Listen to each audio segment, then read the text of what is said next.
It's a little bit after 10 p.m. on Wednesday, October 15th, and I just got home from a Crafters Against Fascism meeting. Multiple 5051 and indivisible groups got together, and it was a fantastic time. I'll probably talk about that in the next video. But I want to address this comment here. This is the same person who I recently responded to in a video about why it is a fallacy to believe that violent resistance is somehow a progression from nonviolent resistance. And that actually we know that nonviolent resistance is twice as effective and violent resistance is more likely to fail than to succeed. So they left a follow-up comment in response to that video, and I want to take some time to address it. I should be more specific, being good little left-leaners by getting our permits to protest, making our cute little signs, doing little chants, and walking along the designated path is exactly what Trump wants. They then went on to suggest things like sit-ins and direct actions that are forms of civil disobedience. And I just want to say, hell's bell, this is a really unhelpful, condescending way to frame events like No King's Day. You don't get more woke points for being the edgiest leftist, doing the most radical thing and poo-pooing, denigrating people who are doing events that are far more accessible to the average American. Sorry that that's not radical enough for you. Most Americans are not radical. Most Americans are very much in the center, slightly center right, and most Americans have never had to resist fascism before.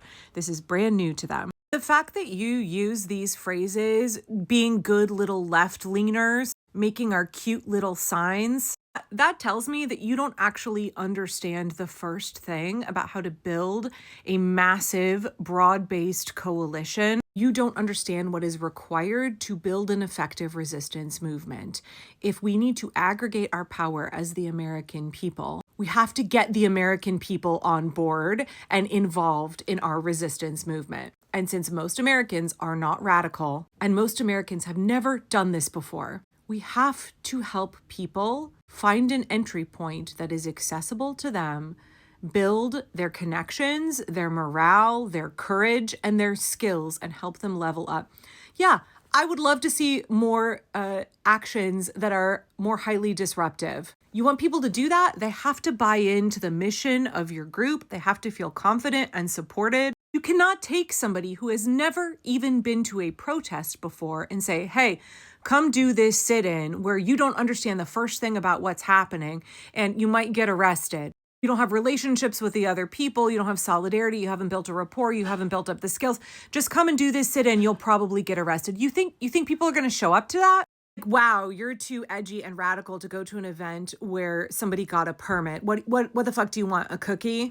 Sure as fuck are not going to add people to your coalition. You sure as fuck are not going to build relationships and help people get folded into the movement and level up to the bigger actions with an attitude like this. I have made so many videos on this, and I really encourage you to go watch them because I'm trying not to lose my temper with you. The point of events like No King's Day is to create something very accessible with a low barrier to entry so that people who have never stood up against fascism before, have never gone to anything before, can try it out so that we can build connections with them. They can build their courage, their confidence. We can help onboard them, build relationships with them, and encourage them to take the next steps to bigger and bigger actions. We can also get them connected with training, because if you want to do things like civil disobedience, you're going to need an affinity group. If you want to do things like civil disobedience, you're going to need training and preparation. We are creating a movement where we are building our muscle so that we can, as soon as possible, as soon as we have enough people who are plugged in and committed and trained, we can flex those muscles.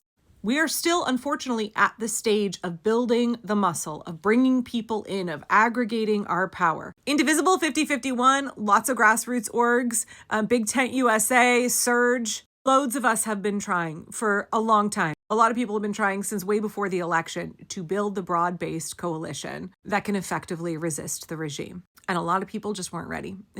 They were either real checked out, they had their head in the sand, or it wasn't hurting them personally enough yet. One of the things the head trainer in the resistance boot camp I went to the other week said was that, as the regime starts to impact closer and closer to you personally, as you feel more and more oppressed, as your rights are under threat, right? Like maybe the targeted group the regime is going for is now a family member of yours, or is yours. Maybe your job is at risk. Maybe you are losing your healthcare. The more personally it impacts you, the greater the risk people are willing to take. That's just the way it works with risk assessment, right? Their risk threshold changes as the negative impacts of the regime come closer and closer to them. And I think that's what we're seeing right now. More and more people are being hurt. More and more people are waking up and they are willing to step out and take a risk. So we don't shame them. We don't belittle their efforts. We don't say like, I'm willing to do something far more extreme than you. You're going to an event with a permit. You're making cute little signs. That's not as edgy as the kind of resistance I want to do. That's not sexy enough for me. That's too mundane. That's too civil. Cool. Then you don't understand the point of that event. So instead of discouraging other people for entering into the movement at a place that is accessible to them so that they can then level up, how about you just zip it and spend some time thinking about whether your words, your posturing here is actually helping the resistance movement or whether it's just making you feel real self-righteous. Because I'm really fucking tired of this. We saw this after April 5th. We saw it after the first No King's Day. All kinds of online leftists got on here and were like, these weren't even real protests because they got permits. People were smiling and laughing and like had signs and bubbles and were dancing in the streets. That's not a real protest. If you're not enraged all of the time, if you're not angry, if you're not willing to get arrested, then it's not like a legit attempt at resistance. That's not a real protest. Shut up, all of you. Like, shut up. You don't know how to build a broad-based coalition and you have no business speaking on this issue. I'm sorry to be, not really that sorry. Sorry to have the mom voice on. Also not fair. I don't tell my children to shut up. But your actions here, your desire to be real pure and righteous and like more woke and more edgy. I think this person went on to be like, we need black bloc tactics. No, we don't. No, we don't.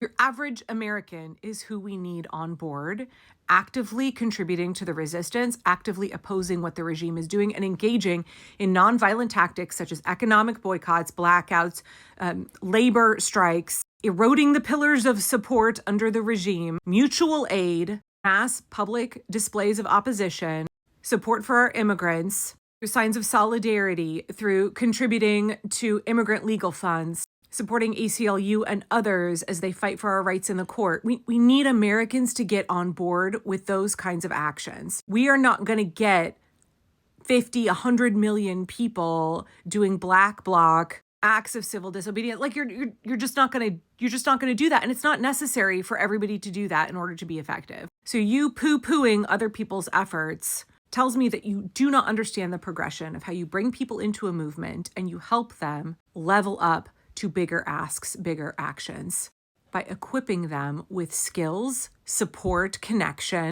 and courage. If this is your attitude, if this is the kind of shit you are still saying in October 2025, I really, really encourage you to go get educated. You do not know enough about effective organizing, about how to effectively nonviolently resist, and how to build a broad-based, massive public opposition against fascism that will effectively topple the regime. You do not know enough. You are speaking out of your ignorance and out of your pride. And I really encourage you to humble yourself and to look at who the American people are, look at who is doing the resistance work. And instead of judging people, think about how do we reduce barriers to entry? How do we help get more people involved? How can resistance be accessible? How can we get people to buy in and invest? Because once they feel invested and empowered, once they feel like they have a role and a purpose, once they feel like, oh yeah, I'm a regular person, but I'm needed in this movement, then we can help them level up. We can help them build skills so that they are confident and effective in taking the next steps. If you want to shit on No King's Day because people got permits, some people did, lots of the events don't have permits, because organizers in different places are like getting insurance and bringing in porta potties, and because it is a family-friendly event that is accessible, entirely nonviolent, and there will not be acts of civil disobedience, you want to scoff at that kind of an event, you do not know enough to be speaking.